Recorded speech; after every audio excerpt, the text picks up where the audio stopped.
We have had 20 head coaches from Kern County in the 19 in Studio One on the phone. That was Chad Martinez, the head coach out Wasco. Had to call in because he had some stuff going on at campus. We've got 2 left, and here we are. I'm Trevor Horn. This is the BVarsity Live Coaches Super Show. Coaches Show, however you want to say it. It is brought to you by Motor City Buick at GMC. I am always joined by our sports editor, Teddy Feinberg.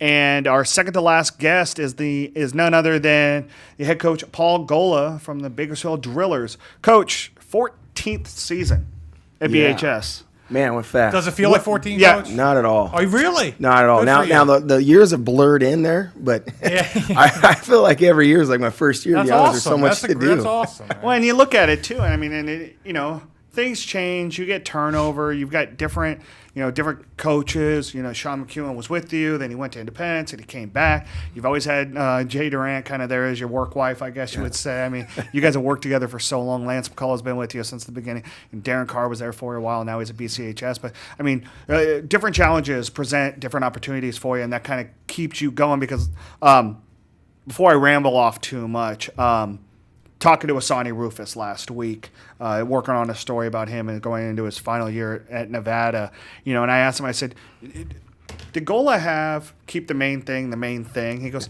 yeah, I don't think it was that, but it was some kind of that iteration, and now you're talking about chop wood, carry water. You have these mantras that you love to have the kids have. It used to be heck yeah, and you change it every year. Why do you do that, and why is that so successful? And just for the record, we could use some good mantras here, so let's hear it. Let's hear it. So the keep the main thing is actually from Nevada Reno. That when we went and visited them and talked to the Coach Polian and visited with those guys and be able to watch Asani practice, but he would say keep the main thing the main thing. What's the main thing? From day one in Bakersfield High School, if you said to any of our kids, what is your program based on? And I'd hope, I don't know why Asani didn't know this, but it's extreme desire, mental toughness and extreme desire. Those are the 2 things everything's always based on. And so then we still keep the main thing, which is mental toughness and extreme desire. Now from there, we have a lot of slogans. Heck yeah, we still use. It's about when you're in trouble, you're not in by yourself. You yell heck yeah because the rest of your team's probably feeling the same way, or if you need extra help, they're going to be there for you. Kind of a family, help me get out of this adversity type deal. And then for that, we read books. So this year we read the book, and it's Chop Wood, Carry Water. We got it from the University of Iowa, who read it as a team. And so now if you go and look at some universities, other guys are doing it. So what that book is basically about, it's about everything that we teach. It's about focusing on the small things, doing the little things better than everybody else. And so the book is exactly what we preach. The other books that we've read is exactly what we preach. And we do that over the summer, and then we end it. This week we'll probably end that book tomorrow, Thursday, and then we'll go over our big 3s with each player, and then we kind of move on from there. Is it a long book? It's not long. It's That's it's good because probably I have a shot to read it then too. Yeah. Big print. You could buy it on tape. Awesome. Hey, Awesome. I'll tell you this. There's a book that I'm sure you're going to pick up. It's High School Football in California, written by my good friend Mark Tennis. It came out yesterday on hard copy. You can get it on Amazon or any bookstore. I got an advance copy. I finished it yesterday. I woke up at 4:30 in the morning, and I barreled through the last 50, 60 pages of it. And it's got a lot of history. You guys are in the first chapter about being, along with Long Beach Poly, being one of the greatest programs, one of the 2 greatest football programs in the state history of California. How much of that do you take pride in, knowing that, a guy like Mark Tennis, along with his uncle who created Cal High Sports back in 1979, say that about your program? Tremendous pride, and that's the thing. It's then, now, forever. That's another motto that we have. But Bakersfield's a special place, and I don't know if you know from the outside, but once you're there, it's incredible. My daughter just graduated there. She's heading off to Fresno State, and she'll tell you she would never change that experience for anything. It's just the pride, the tradition, the love and care those guys have for that school it's special. I actually wanted to know, Coach. I mean, I've been here about a year now, and it didn't take an investigative journalist to put together. People talk about Bakersfield high football just differently than any other sport in town. I don't think you look at the world like, oh, there's a pressure there, but there certainly is. There's a magnified exposure on your team, and I think coaching there is very unique. What do you do it seems like it's a 24/7 thing. What do you do in your free time maybe to decompress from that? I mean, do you have anything that you do to kind of a mental outlet? Because I would feel like it's a very consuming position.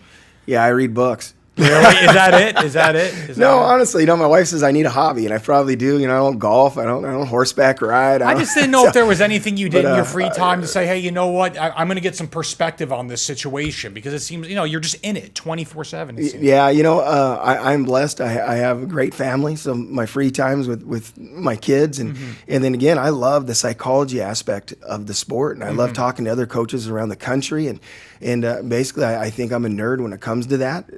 It just how to and not just X's and O's, but the books that we read aren't about X's and O's. No, it's the clearly culture not. code. It's the these things about creating young men, and how do you get someone to a championship level in life. And I love that stuff. And I put it on PowerPoint, and then I talk to other guys around the country. So I think more than anything, that's the stuff that kind of just keeps you fired up and fresh. That's cool. Okay. Trav? You know what tomorrow is? Thursday. Yeah. You know what you're doing tomorrow night? I hope a scrimmage. Yeah, you hope.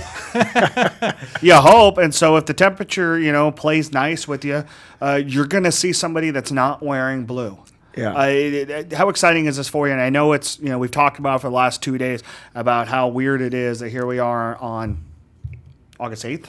Yeah, I think number one. But you got Tulare Union again, like you did last year when you guys scrimmaged at BC. This time you're going up to Tulare tomorrow, and then next Thursday you're opening up the season in a beautiful stadium at Santa Ana Bowl against a Trinity League Servite team. Yes. Yeah.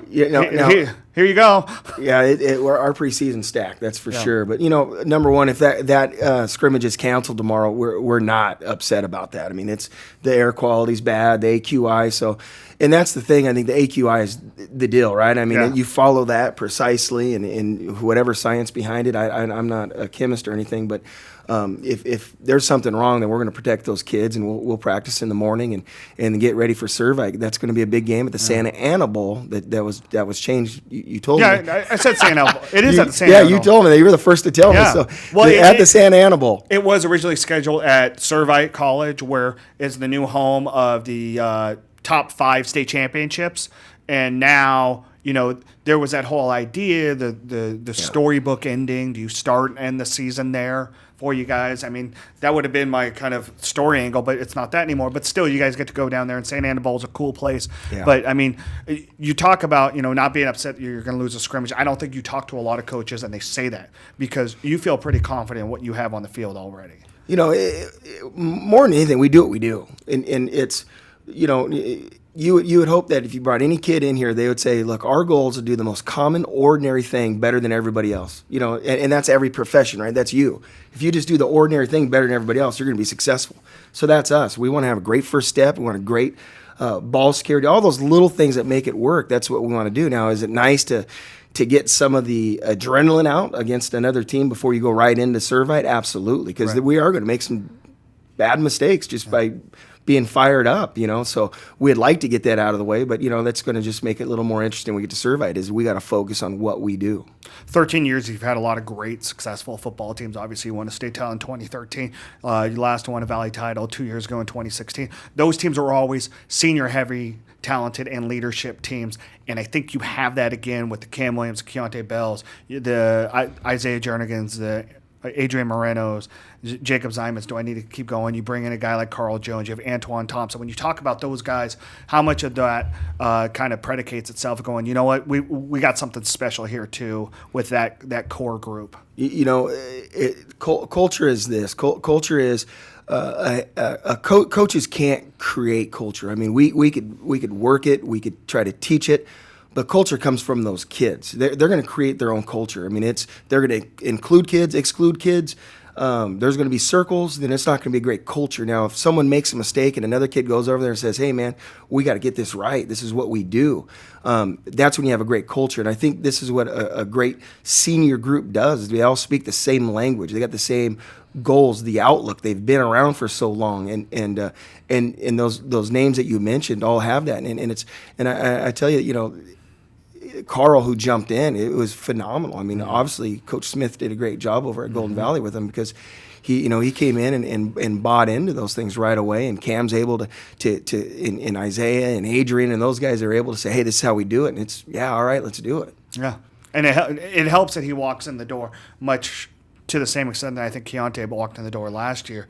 And he just went, okay, this is the guy that's going to help us. But Carl brings something totally different to the table. And I'm not taking anything away from anybody else, but like he's just a smart kid. He's very intelligent and a hard worker. Yeah. All right. Paul, we just talked for like 15 minutes. So we could talk for another hour, but we got to let you go. You got other things to do. You got to get ready for Tulare Union maybe tomorrow. And then Servite, we'll see you down there. We're going to head down. Thanks for the beach trip. I said the same thing to Brian Nixon. So appreciate that. Appreciate you. Good luck this season. Look for another year, big year out of the Drillers. So good luck to you. We got one more guest. I'm looking at him right now. Doug DeGear, the second head coach at Tehachapi, who you have this season. We do. Yeah. So we'll be right back for the last guest of the BVarsity Live 2 Day Super Show. Right back.